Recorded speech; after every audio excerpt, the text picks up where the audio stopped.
to appreciate Joanina kwa sababu ya kuongoza vizuri. Nashukuru Bwana kwa sababu yako wewe ambaye umepata nafasi ya kuja katika nyumba ya Bwana. Hata katikati ya kibaridi kama hiki, tunashukuru Bwana kwa sababu umetupa nafasi. Nimeokoka dhuhuri ya leo. Yesu Bwana katika moyo wangu ameendelea kunipa nguvu na kunipa tumaini katikati ya ulimwengu unaoyumbayumba na katikati ya mambo magumu ambayo yanaendelea hata katika nchi yetu. Bwana amekuwa mwaminifu na mwema. Najua hata kwako amekuwa mwaminifu. Nataka kukutia moyo kwa ujumbe wa siku ya leo ambao sitachukua muda. Lile neno ambalo Bwana ametia katika moyo wangu ni wa kutupa moyo siku ya leo na kutusaidia kujua ya kwamba hatuko peke yetu. Baba yetu ambaye ametuita ako pamoja nasi na atatupatia nguvu. Nataka kunena ujumbe unaosema called to conquer. Praise the Lord. Abia jirani yako called to conquer. Ama kuitwa ili tushinde. Simwambia hivyo na Kiswahili. Tumeitwa tushinde. Hallelujah. Tumeitwa ili tuweze kushinda. Na nilikuwa najiuliza, what is to conquer? Kushinda ni nini? Na nikaona kushinda kwa Kiingereza is to gain mastery over. Kuchukua ushukani juu ya jambo fulani, ama ni kushinda na kuweza kudhibiti yale yote ambayo ni vizuizi katika njia yetu. Na kama Wakristo, Bwana ametuita tuweze kudhibiti, tuweze kushinda vizuizi vyote ambavyo viko katika safari yetu ya kwenda mbinguni, hata kushinda upinzani wote ambao unakuja katika njia yetu ya kwenda mbinguni. Na ni vizuri kujua Wakristo wote katika nyakati zote, kuanzia Agano la Kale hadi Agano Jipya na katika New Dispensation hii ya kanisa la Kristo, ni watu ambao walishinda yote ambayo yalikuja katika njia zao. Kwa hivyo sisi sio wa kwanza ambao tunakutana na changamoto, na sisi hatutakuwa wa mwisho, kwa sababu hata baada yetu kutakuja wengine kama Kristo hatakuwa amerudi, na wote watakaoitwa katika ufalme wa Mungu wana uhakikisho ya kwamba watashinda yote ambayo watakutana nayo. Na ninataka tusome neno katika Warumi, Warumi 8. Romans chapter 8 verse 31 to 39. Kitabu cha Warumi mlango wa 8 mstari wa 30 na moja. 31.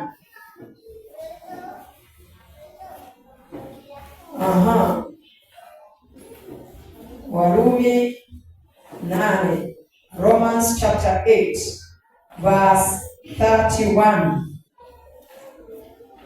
hadi 39 inasema nini? Basi tuseme nini juu ya hayo? Mungu akiwapo upande wetu, ni nani aliye juu yetu? Yeye asiyemwachilia mwana wake mwenyewe, bali alimtoa kwa ajili yetu sisi zote, atakosaje kutukirimia na mambo yote pamoja naye? Ni nani atakaye washitaki wateule wa Mungu? Mungu ndiye mwenye kuwahesabia haki. Ni nani atakaye wahukumia dhambi? Kristo Yesu ndiye aliyekufa, naam, na zaidi ya hayo amefufuka katika wafu, naye yuko mkono wa kuume wa Mungu, tena ndiye anayetuombea. Ni nani atakaye tutenga na upendo wa Kristo? Je, ni dhiki au shida au adha au njaa au uchi au hatari au upanga? Kama ilivyoandikwa ya kwamba kwa ajili yake tunauawa mchana kutwa, tumehesabiwa kuwa kama kondoo wa kuchinjwa. Lakini katika mambo haya yote tunashinda, na zaidi ya kushinda, kwa yeye aliyetupenda. Kwa maana nimekwisha kujua hakika ya kwamba wala mauti wala uzima wala malaika wala wenye mamlaka wala yaliyopo wala yatakayo kuwepo wala wenye uwezo wala yaliyo juu wala yaliyo chini wala kiumbe kinginecho chote hakitaweza kututenga na upendo wa Mungu uliye katika Kristo Yesu Bwana wetu. Amen. Haleluya. Neno la Bwana. Paulo anaandikia kanisa la Warumi na anawakumbusha ya kwamba hakuna kitu chochote ambacho kitawatenganisha na upendo wa Kristo, na hakuna mtu yoyote ambaye atakaye wastaki, kwa sababu Kristo amewafanya kuwa wenye haki. Na anaendelea na kuwauliza, je, ni nini ambacho kitatutenganisha na upendo ambao Mungu ametupenda nao, ambao umedhihirika katika kifo cha Yesu Kristo? Anasema, je, ni shida? Je, ni dhiki? Je, ni taabu? Je, ni ugonjwa? Je, ni hali mbaya ya kiuchumi? Ni nini hiyo ambayo inaweza kututenganisha na upendo wa Kristo? Naye anasema na kujibu ya kwamba la hasha, katika mambo haya yote sisi tuwashindi juu ya walioshinda ndani ya Yesu Kristo. Praise the Lord. Hebu mwambie jirani yako ya kwamba wewe ni mshindi, na umuulize, je, unaamini ya kwamba wewe ni mshindi? Na hata unaweza kumuuliza, umeshinda nini tangu hapa umefika? Haleluya. Kwa sababu mtu akiitwa mshindi ni lazima kuwe na kile ambacho ameshinda. Haleluya. Na ubali huu nataka upeleke mawazo yako nyuma, tangu ulipojuana na Yesu Kristo na ukamkubali kama Mwokozi wa maisha yako. najua ya kwamba kuna mambo mengi ambayo yametokea. Mengine ni mazito, mengine sio mazito sana, na mengine ni mepesi. Lakini haya yote Bwana amekupatia ushindi, na ndiposa siku ya leo tumepatikana katika ufalme wake. Wengine tumeokoka juzi, wengine tuko na miaka mingi katika wokovu, na kuna vita vya aina yote ambavyo tumepigana. Vita zingine zinakuwa ni kibinafsi, zingine ni katika familia, zingine ni katika society ambayo tunaishi, zingine ni katika nchi, na kuna zile ambazo zinakumba ulimwengu wote kwa jumla. Lakini katika mambo hayo yote, neno la Bwana linatuambia ya kwamba sisi tu zaidi ya washindi. Hello, si upatie 5 you are fellow conqueror. Hallelujah. Yes, nakuambia my fellow conqueror. Oh yes, we are more than conquerors in Christ Jesus who died for us. Hallelujah. Why must we conquer? Kwa nini ni lazima tushinde? Hallelujah. Nataka kuangalia mambo matano kwa kifupi ambayo inatueleza ni kwa nini tushinde, na ni kwa nini Paul anaandikia kanisa la Warumi na kuwaambia ya kwamba wao ni washindi zaidi ya washindi.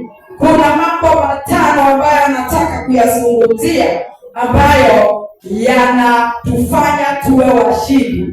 Jambo la kwanza ni ya kwamba Kristo alituandaa. Christ prepared us in advance. Yesu alituandaa mbele ya kwamba kuna vita za kupigana, na ninataka tusome katika kitabu cha Injili ya Yohana, the Gospel according to John 16. Hili ni ombi la Yesu alipokuwa anawaaga wale wafuasi wake, the disciples. John chapter 16 and verse 33. Jesus prepared his disciples. John chapter 16 and verse 33. Haya nimewaambieni mpate kuwa na amani ndani yenu. Ulimwenguni munayo dhiki, lakini jipeni moyo, mimi nimeushinda ulimwengu. Haleluya. Yesu aliandaa wanafunzi wake pale mstari wa 30, Yohana 16 mstari wa 33, ya kwamba mambo haya nimeyazungumza kwenu ili mpate amani, na akawaambia ya kwamba katika ulimwengu kuna dhiki, kuna shida, kuna taabu, kuna matatizo, kuna changamoto, kuna mawimbi. Haleluya. Lakini hata hivyo mimi nimeshinda ulimwengu. Praise the Lord. Na Yesu akawakumbusha ya kwamba mambo haya yote yatakuja, akawaandaa. Hakuna kitu kizuri kama kuandaliwa kwa mawazo, kwa sababu ukiandaliwa inamaanisha hata lile jambo ambalo linakuja utakuwa na ule ufahamu wa kwanza ya kwamba haya mambo yatakuja. Kwa hivyo Kristo aliandaa wale wanafunzi wake na akawaambia ya kwamba ninawaambia mambo haya mbele, kwa sababu ulimwengu kuna mambo yote ambayo yatakuja kinyume na imani yenu. Mutainukiwa, mutadharauliwa, mutakuwa wagonjwa, mutatusiwa, mutakutana na mambo haya yote. Jesus was preparing his disciples, na kwa sababu na sisi ni wanafunzi wa Yesu, ametuandaa. Na unajua wakati huu watuhubirii watu ya kwamba kwa Bwana hakuna shida. Ukiingia katika wokovu, mambo ni mazuri, mambo ni nywee. Hatuwapei injili ya aina hiyo, na ni vizuri kuandaa. Na wewe pia umeandaliwa na neno la Bwana ya kwamba ulimwenguni kuna dhiki aina yote, na kwa hivyo ukiwa umejiandaa, unaelewa vizuri unaenda safari gani. Haleluya! Unajua sisi tuliokoka wakati ambao haukuwa wa kupembelezwa, ni either you shape up or you shape out, na ikawa ni wakati mgumu sana.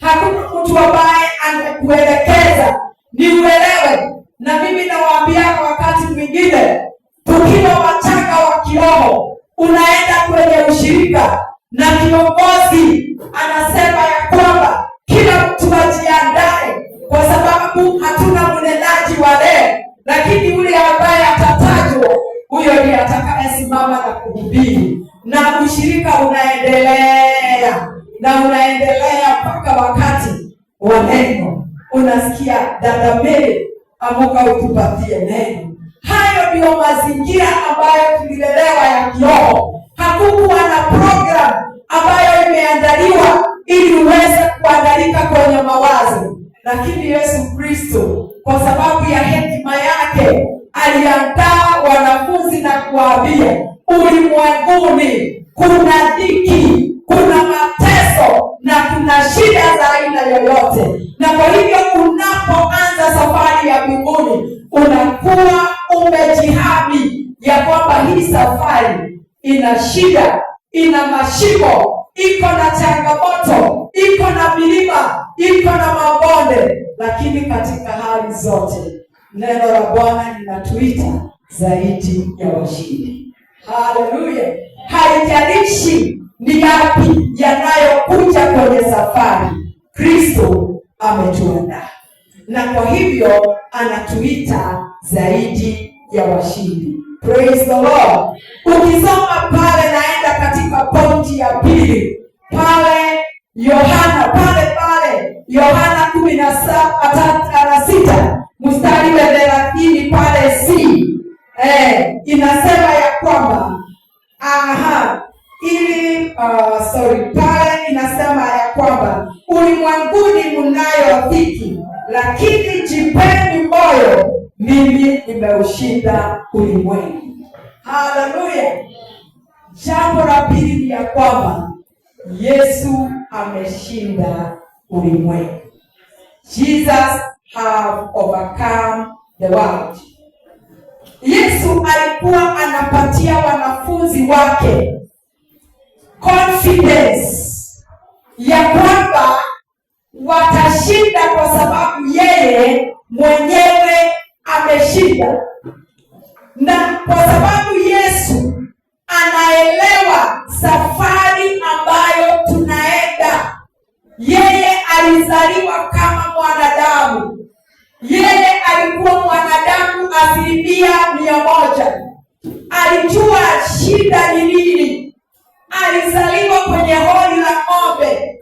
Alilelewa na wazazi masikini. Alipata njaa na kiu. Alichoka. Alidharauliwa. Alitundikwa msalabani. Alipigwa. Alifanywa mambo haya yote mengine ambayo hata sisi wenyewe hatujayafikia hapo. Na neno la Bwana linasema hatujajaribiwa kiwango cha kumwaga damu. Praise the Lord. Uliza rafiki yako na jirani yako, kuna wakati umejaribiwa mpaka umemwaga damu? Umemwaga damu? Kuna mmoja wetu hapa amesema, mimi niligongwa mpaka wa upande huu kwa sababu ya wokovu. Hakuna hata mmoja wetu. Lakini Yesu Kristo dhiki ya moyo. Biblia inasema pale Gethsemane alienda kuomba, akaomba kwa sababu ya dhiki ya moyo, hata matone ya jasho lake ikawa ni damu. Jesus is familiar with every kind of suffering, every kind of trouble ambayo tunapitia katika ulimwengu wa sasa, lakini ametuambia tujipe moyo kwa sababu ameshinda ulimwengu. Praise the Lord.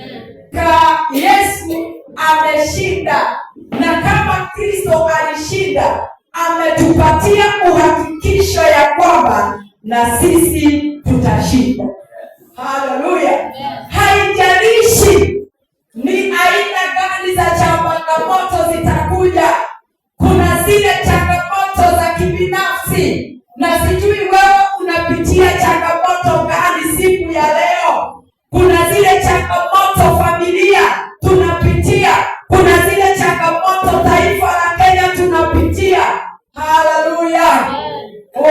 Hata wale wazazi ambao watoto wao walichomeka kule utumishi academy, Mungu anajua ile soro ambayo wako ndani yao yake, and the Lord is taking charge of that.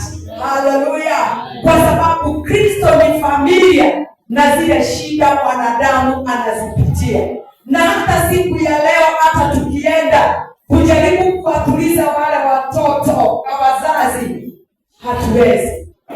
Jana tulikuwa tunaongea na my sister kule Naivasha, na akaniambia ya kwamba kuna rafiki yao mmoja ambaye mtoto wake alichomekea kule, the only daughter of the parents, and she was in form 4. Alikuwa amebakisha miezi michache.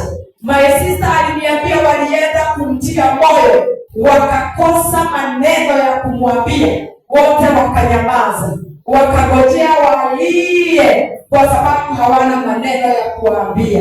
Brethren, even a time like that, Christ is familiar with our suffering. Hallelujah. Na yeye peke yake anaweza kutuliza mioyo yetu. Anatuambia, jipeni moyo, nimeshinda ulimwengu. Hallelujah. Ni changamoto gani hiyo ambayo unapitia dhuhuri ya leo? Pengine unaona hiyo changamoto ikiwa ngumu. Unaweza kuwa ni pesa ambazo umeona zikiwa hadirifu. Unaweza kumsikia ni ya kwamba ni ugonjwa unaokusukuma. I am here to encourage you that Jesus has given us this confidence that we take heart. He has overcome the world. Hallelujah. And therefore, we are more than conquerors in Christ Jesus. Glory to God. Bado ninaendelea kuongea na wale ambao wameshinda. Hallelujah. Jesus has overcome the world. Praise be to his name. Na kwa hivyo anatuambia ya kwamba hata na sisi tutaweza kushinda kwa sababu yeye ameshinda. Jambo la tatu, the third thing, nimesema leo niko na ujumbe mfupi. Others overcame. Glory to God. Wengine walishinda. Hallelujah. Apia jirani yako, kuna wengine wameshinda. Yes, wewe sio wa kwanza kukutana na shida na tabu. There are others who have overcome. Hebrews chapter 11. Wahibrania mlango wa 12. Wacha niangalia pale 12. Hebrews chapter 11. 12. Waraka kwa Wahibrania mlango wa 12 pale mstari wa kwanza. Tunaangalia pointi ya 3. Others have overcome. Others overcame. And therefore we are going to overcome. Wahibrania 12 inasema, basi na sisi pia, kwa kuwa tunazungukwa na wingu kubwa la mashahidi namna hii, na tuweke kando kila mzigo mzito na dhambi ile ituzingayo kwa upesi, na tupige mbio kwa saburi katika yale mashindano yaliyowekwa mbele yetu. Haleluya! Biblia pale mwanzo wa Wahibrania 12 inazungumza kuhusu wingu kubwa la mashahidi ambao linatuzunguka. Glory to God. Na mashahidi hawa ni akina nani? Mashahidi hawa wameelezwa katika Wahibrania 11 ambao tunawaita the heroes of faith. Hallelujah. Kuna wale tunaweza kuwaita vigogo wa imani. Hallelujah.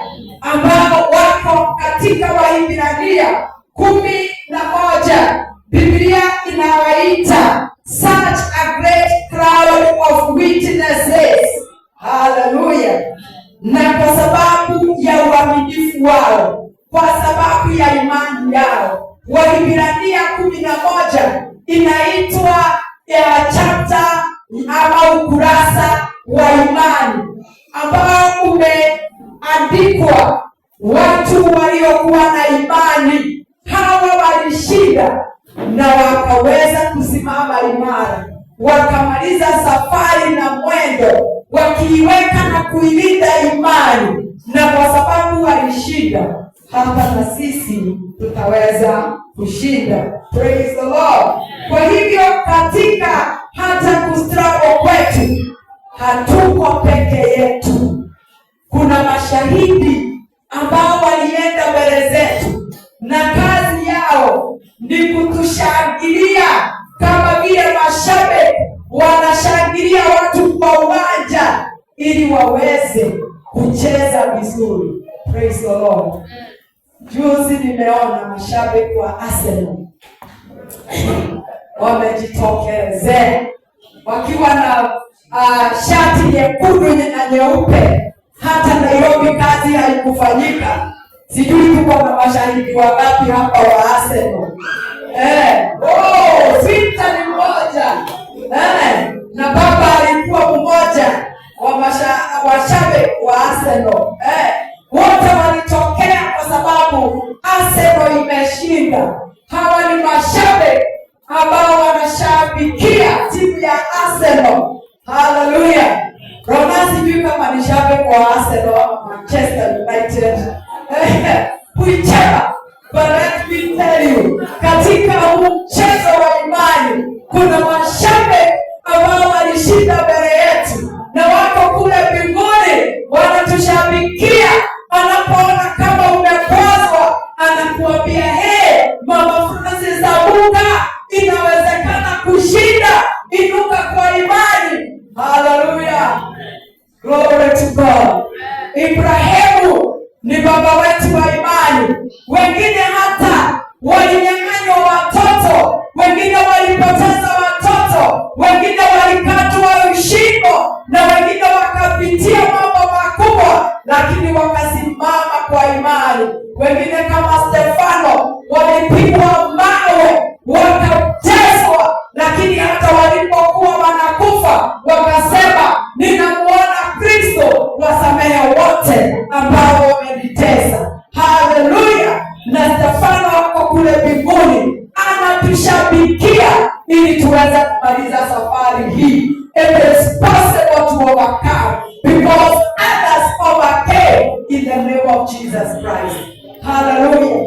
Na mwimbaji wa wimbo anaimba ya kwamba tutapeana hadithi ya vile tuliovakaa katika safari hii ya mbinguni. Kama kuna wengine mashabiki wa imani walioshinda, ukitaka kusoma unaweza soma Wahibrania 11, na hata Biblia inasema niseme nini? Sijaongea juu ya wote, kwa sababu kama ningeongea juu ya wote hakuna nafasi na hakuna wakati wa kuandika kuwahusu. Haleluya. Kama kitabu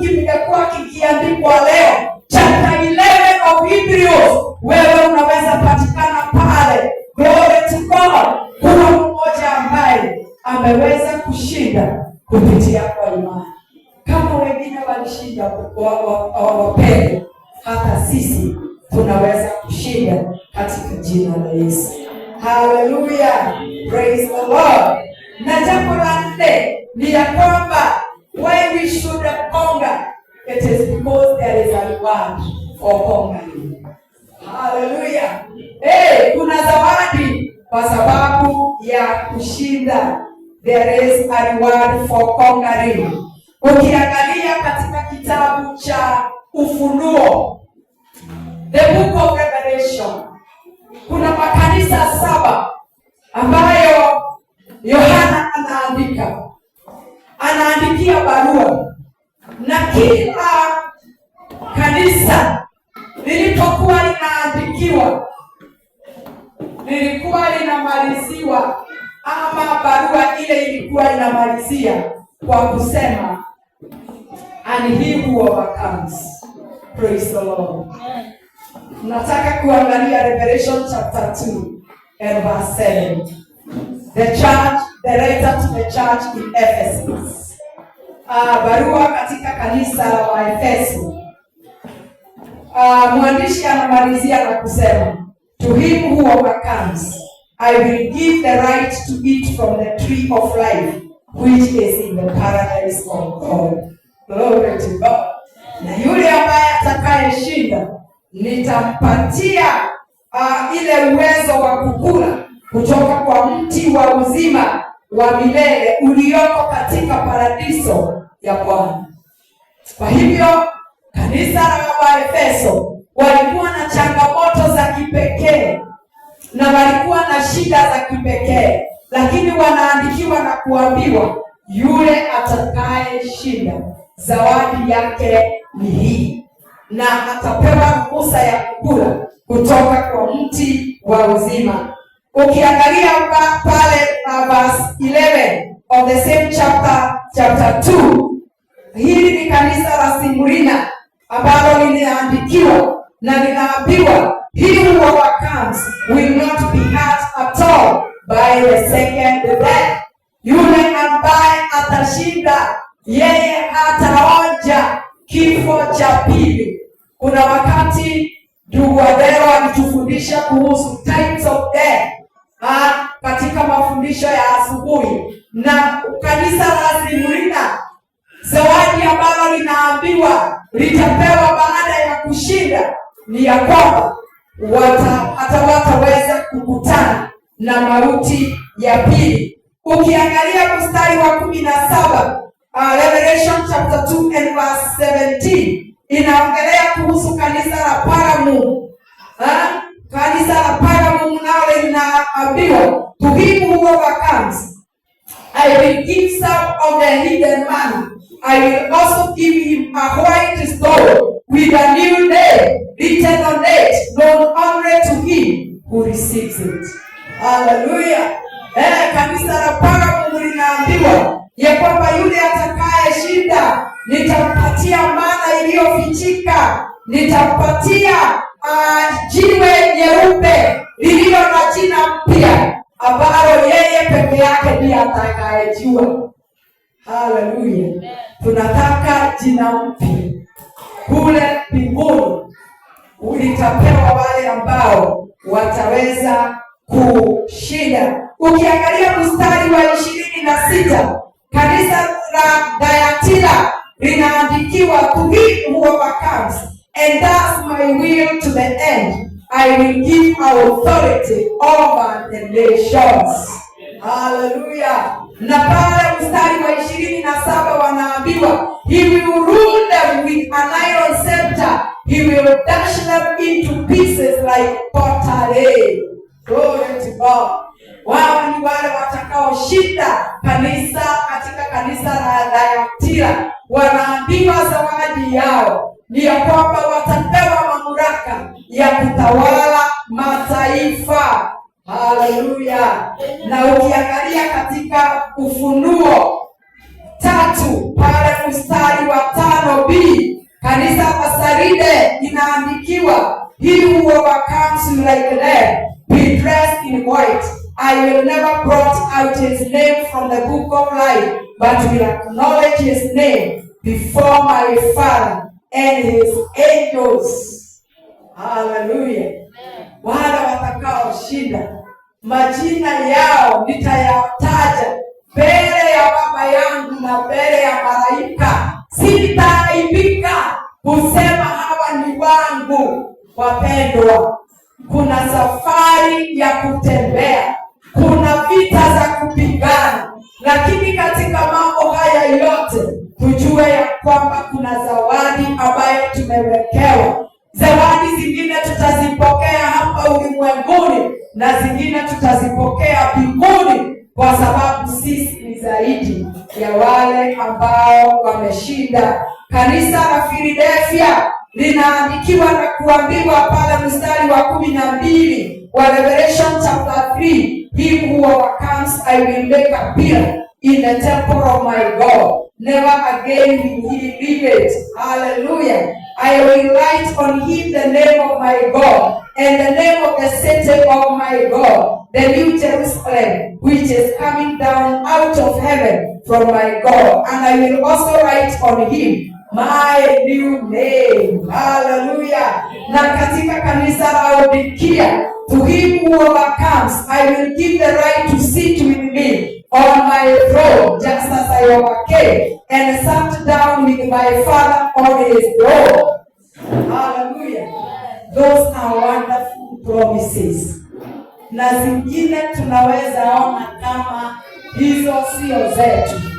Hizo zote tumeandikiwa, kupewa jina mpya, kupewa maana ambayo imefichika, kufanyika pia katika hekalu ya Bwana ya milele, kuishi katika Yerusalemu mpya. Hizo zote ni baraka zetu ambazo tumewekewa. Haya makanisa yote 7 walipitia kwenye changamoto za kipekee, kama vile zote tunapitia kwenye changamoto za kipekee. Changamoto zako sio zangu, za yule mwingine sio zako.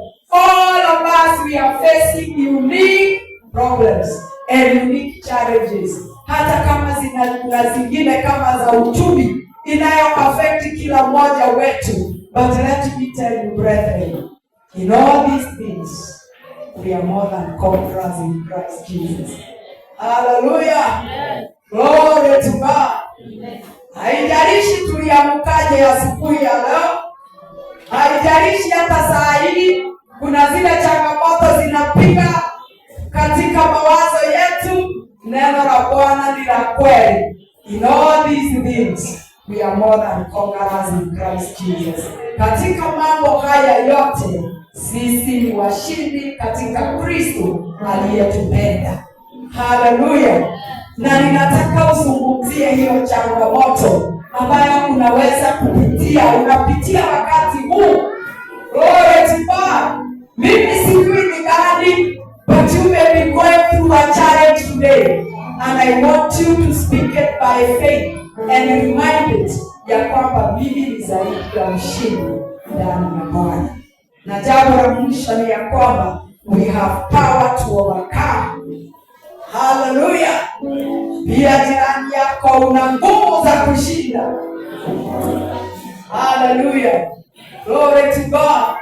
Kuna nguvu ndani yetu za kushinda.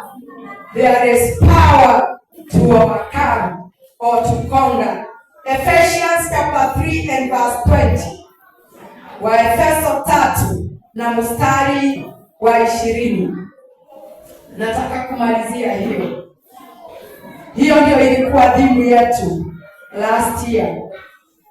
Ephesians chapter 3 and verse 20. Basi atukuzwe yeye awezaye kufanya mambo ya ajabu mno kuliko yote tunayoomba tuyaombayo au tuyawazayo, kwa kadiri ya nguvu itendayo kazi ndani yetu. Hallelujah. Nguvu zinazotenda kazi ndani yetu. Nguvu hizi kwa Kigreek ama Kiyunani zinaitwa kratos. Kratos. Hebu zungumza Kigiriki kidogo. Kratos.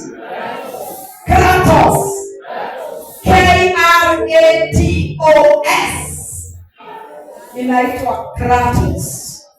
Nguvu hizo ambazo Biblia inazungumzia zinaitwa Kratos in Greek. Na nguvu hizi ni za kweli. Nguvu hizo ndizo ambazo zilimfufua Yesu Kristo pale kwenye mauti. Hallelujah. The power that works in us is the power that resurrected Jesus Christ from the dead. Ebu imagine nguvu ambazo zinafufua wafu. Ebu imagine ukienda kwa mazishi, tunaenda pale mochani kuchukua mwili wa mtu na Bwana akuzungumzie. Haleluya. Wekelea hii sanduku jeneza mkono na uite fulani arudi uhai. Sijui ni nani anaweza kukubali, lakini ukitii sauti ya Bwana unasikia kuna nguvu ambazo zimeshuka na zimefufua yule ambaye amekufa. Hizo ndizo nguvu ambazo Ezekiel alizitumia alipoambiwa teremka kule katika bonde la mifupa mikavu na utoe unabii. Haleluya. Alipoulizwa Ezekieli, hii mifupa ambayo ni mikavu inaweza kurudi uhai? Hata Ezekieli alipoangalia hali akasema, hapa Bwana wewe wajua. Na Bwana akamwambia, tabiri, tuma neno la unabii na mifupa itakuwa na nguvu. Na mtumishi wa Mungu akaachilia nguvu zilizoko katika neno la Bwana zinazofufua mambo yaliyokufa. And the Bible says, akati alitabiri, mifupa, kulikuwa na kelele, mifupa ikaanza kutafutana, mfupa wa mkono na mkono, mfupa wa kichwa, zote zikarudi mahali ambako zilihitajika kuwa. And the Bible says, behold, a mighty army iliweza kupatikana katika bonde la mifupa mikavu. Hallelujah. The power that works in us is the real power that is able to propel us to the victory of our God. Nguvu ambazo ziko ndani yetu. Mimi sijui wewe unajionaje. Unajua kuna wakati watu walikuwa wanatoa ushuhuda ya Kikuyu. Anasema ni mwadhani. Mimi ni sijui ni gedegedege, hata sijui gedegedege nini ni nini, niko hivi, mimi ni mudhaifu, mimi unajua. Praise God. Can we realize ya kwamba ndani yetu kuna nguvu za kutupatia ushindi katika hali yoyote ile? Na hizo ndizo nguvu ambazo Paul anaandikia kanisa la Waefeso na kuambia, Waefeso 6:10, finally brethren, be strong in the Lord and in the power of his might. Hallelujah. Hatimaye wapendwa, tuwe na nguvu ndani ya Bwana. Hallelujah. Je, unasikia kama uko pale chini, adui amekukanyaga na haujui kesho, hujui, huoni, hakuna matumaini? Ninataka umwambie hili neno shetani, adui yangu usinichekelee. Hata kama nimeanguka, nitainama, nitainuka na nitasimama katika jina la Yesu. Hallelujah. We are called to conquer. Brethren, we are called to conquer. Haijalishi ulimwengu ulimwengu unasema nini na unatoa warning ya aina gani. The Church of Jesus Christ has been called to call. Hallelujah. Praise the Lord. Kwa sababu yule ambaye alituita alishinda na sisi tutashinda. Glory to God. Wacha tusimame juu. Kuna nguvu ndani yetu. There is power. There is power. Power. Working power in the blood, precious blood of the Lord Jesus. There is power, power, wonder-working power in the precious blood of the Lord.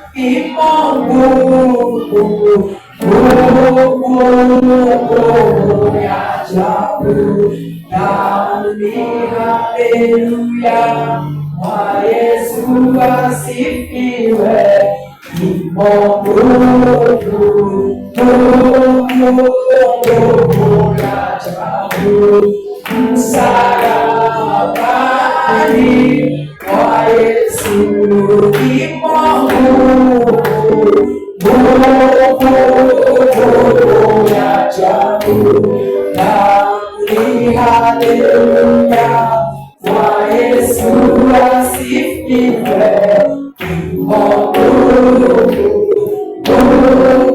Mungu ya ajabu, msalabani wa Yesu. Oh, the blood of Jesus. Oh, the blood of Jesus. Oh, the blood of Jesus. It washes white as snow. Baba wetu wa mbinguni, katika jina la Yesu Kristo, tunakushukuru kwa sababu ya nguvu zilizoko katika neno lako. Asante Bwana kwa kutukumbusha ya kwamba sisi ni washindi ya wale wameshinda Bwana.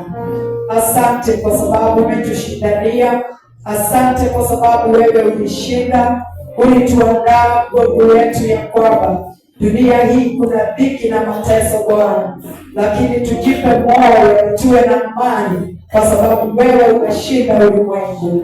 Asante kwa sababu ya wingu ya mashahidi ambao Bwana wametuzunguka, wale ambao ni baba wetu wa imani walishinda Bwana wa mbingu. Kanisa katika historia imeshinda Bwana. Wengine waliteswa, wengine walipoteza maisha yao, lakini hawakukukana wewe Bwana. Hata Stefano alipopigwa mambo Bwana, alikutazama na kuona ukiwa umeketi kwenye kiti cha enzi.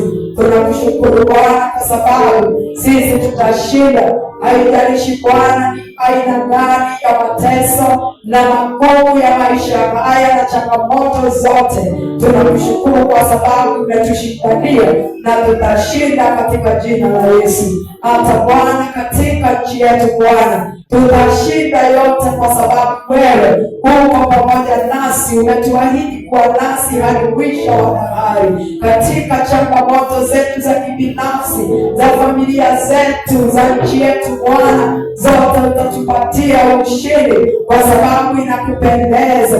Wewe umetuahidi ya kwamba tutakaposhinda Baba yetu, kuna baraka za kipekee ambazo umetuwekea, kama vile Yohana aliandikia makanisa 7 kule Asia Minor. Asante Bwana kwa sababu katika maneno haya ungali unazungumzia kila mmoja wetu. Asante kwa sababu ndani yetu kuna nguvu za kipekee, nguvu za kushinda majaribu, nguvu za kushinda mateso na mambo yote ya ulimwengu Bwana. Tunakushukuru kwa sababu tunajua tukitumia nguvu hizo Bwana tutashinda mambo yote. Tunakushukuru Bwana. wale ambao wanapitia kwenye changamoto tofauti Bwana, tunaomba ushindi wao kadhihirike katika jina la Yesu Kristo. Wakatumia neno lako kama upanga wa Baba yetu, ili wakaweza kusimama imara katika imani, katika jina la Yesu. Hakuna mmoja wetu ambaye atashindwa katika safari hii. Zote Bwana tutapatikana pale kwenye mti wa uzima Bwana, tukikula matunda ambayo umetuahidia. Zote Bwana utatupatia mamlaka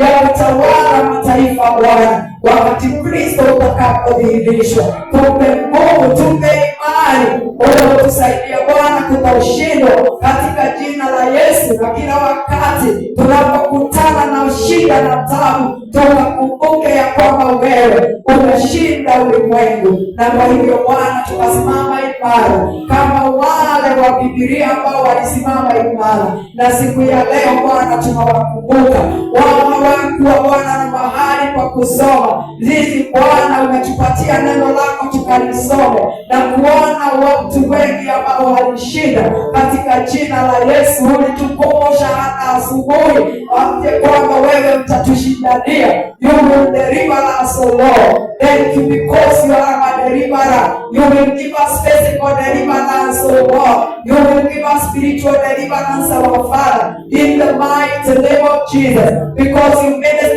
to us your word. The Lord, they have examples in the Bible of many people that you gave victory and you rescued them, our God. It is our prayer. As Jesus, you pray for us. The Lord, we will pray to you to help us to overcome in the name of Jesus and to be rescued from every temptation, to be delivered from every evil in the mighty name of Jesus. Father, we give you praise and we give you glory in the name of Jesus. Bwana, asante. Hatuwezi kusahau Bwana kuombea watoto wetu ambao wako shuleni katika jina la Yesu. Kuna wale ambao wako kwenye shule za bweni. Baba, ni asante kwa moral.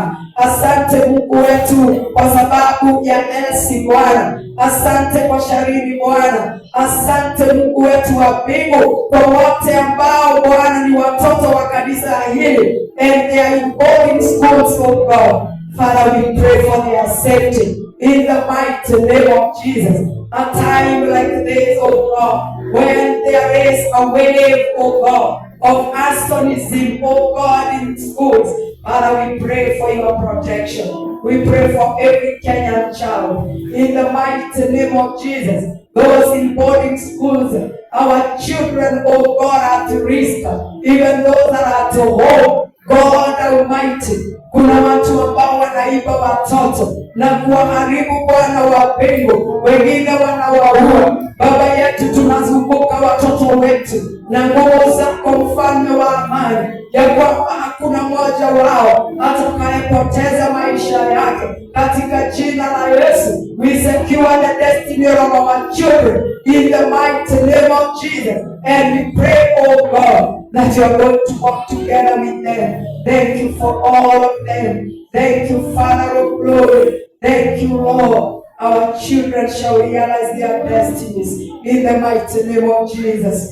Oh, Father, we thank you. Utakapoona maovu yote ambayo Bwana yanatengenezwa na adui wetu, utaokoa watoto wetu.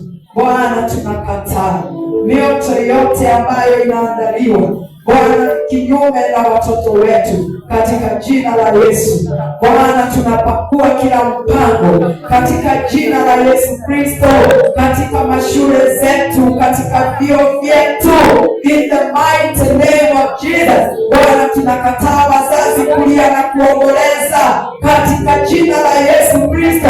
Bwana, wanapopeleka watoto wao shuleni, wakarejea wakiwa na amani katika jina la Yesu. Haya sio mapenzi yako, ni mapenzi ya adui wetu. Lakini Bwana, umetupa nguvu, umetukumbusha there is Kratos power. That works in us, oh God, and we use that power to secure our children in the name of Jesus.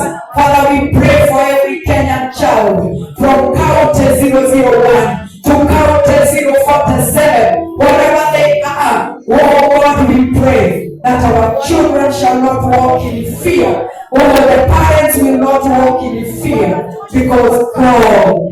will protect our children. It is well with our nation. Oh God, we cancel every sacrifice, oh God. Oh, hallelujah. We enter into the kingdom of darkness to cancel every plan, every ritual in the name of Jesus, where our children may be sacrificed, oh God. We pray that God, none of this counsel of the devil that is going to work in the name of Jesus. Oh Father, we thank you and we worship you. We dedicate our nation to you and we pray that your will shall be done in Kenya to the glory and honor of your name. We give you praise, for it is in Jesus' name we pray.